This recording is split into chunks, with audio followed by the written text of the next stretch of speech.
This portion of the news brought to you by McDonald's. McDonald's, I'm loving it. A resounding rejection is how Attorney General Senator Allison Maynard Gibson has termed the recent ruling of the Privy Council, which upheld the decision by the Court of Appeal to dismiss the injunction filed by Bimini Blue Coalition, which was aiming to stop the construction of a jetty on Bimini by the developers of Resorts World Bimini. The coalition sought to have development of the jetty halted by taking the matter to the Privy Council. The official reasoning behind the ruling has not yet been given. The AG says the completion of this challenge is a strong indication that our system is working. We were able to proceed through the Supreme Court that rejected the appeal, rejected the position of the Bimini Blue Coalition, to the Court of Appeal that rejected the position of the Bimini Blue Coalition, to the Privy Council that also, in dismissing the appeal of the Bimini Blue Coalition, rejected their appeal. Now, I'm not saying that the system is working because the court rejected the position, but because the Bahamians can see their system working. They can see the transition from Supreme Court to Court of Appeal to Privy Council. The system is working. The Privy Council unanimously dismissed the application of the Bimini Blue Coalition. Now, according to the Attorney General, the rationale for the ruling, as reported, was markedly different than described in one of the local dailies, which cited the back-and-forth conversation between attorneys and the justices of the Privy Council. Now, one of the justices is said to have called the granting of the permit to dredge, quote, completely extraordinary, end quote. The legal minister calls the use of these words very misleading. What did happen is that in the usual to and fro, as counsel, as lawyers make submissions to the court and the court asks questions, there may have been statements made or questions asked, but it is most unusual, especially where there is a unanimous rejection of the position, for there to be quoted that to and fro or that back and forth. What is usually quoted is the judgment or the ruling of the court. And I stress that the Privy Council has not yet given their written decisions or oral decisions for rejecting the position or the application of the Bimini Blue Coalition.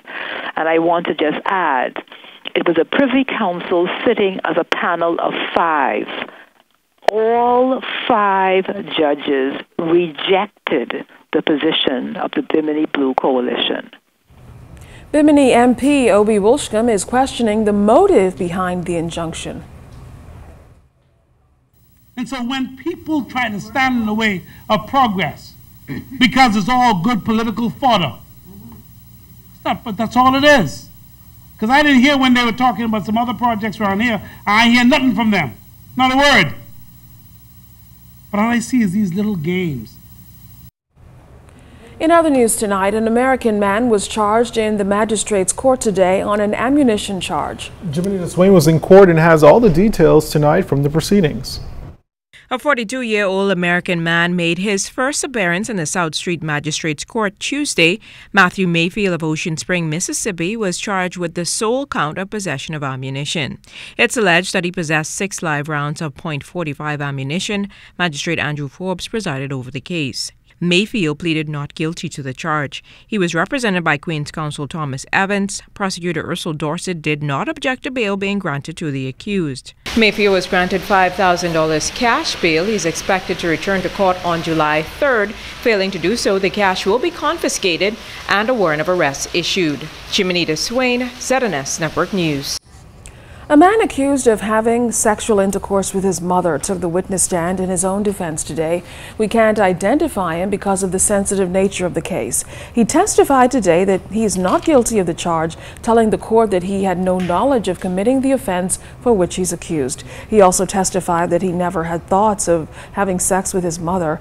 Under cross-examination, prosecutor Anthony Delaney walked the accused through the night of the attack the alleged attack on January 12, 2012. He insisted that he had no knowledge of stripping his mother's clothes off, forcing himself on her, or having sexual intercourse with her several times over the course of 6 hours. He told the court that he had one of the worst seizures he'd ever had on the night in question.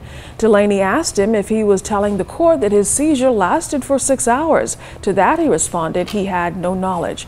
Both the prosecution and defense were expected to close their cases today.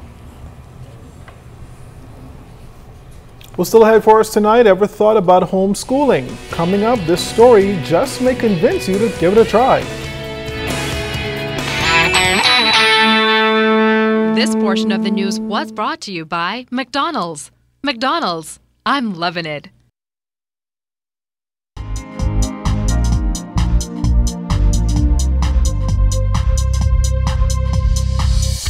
This is your Royal Fidelity Business News. I'm Sieska Adderley. The government is looking to modernize the Port Department, all in an effort to ensure all outstanding revenues are collected. Speaking in Parliament yesterday, Aviation and Transport Minister Glenys Hannah Martin pointed out how the country's maritime sector continues to present tremendous economic potential that has largely been overlooked. We believe the automation of the registration department of the port will lead to greater efficiency, increased revenue, and a more effective regulatory oversight regime of vessels, which is a critical safety issue. In other business news, Royal Fidelity is pleased to announce the promotion of Joseph Utenmeyer to the position of Vice President of Mutual Funds and Business Development. Joseph will continue his responsibility for mutual funds and business development, but will also be charged with working to expand the company's pension services in the Bahamas.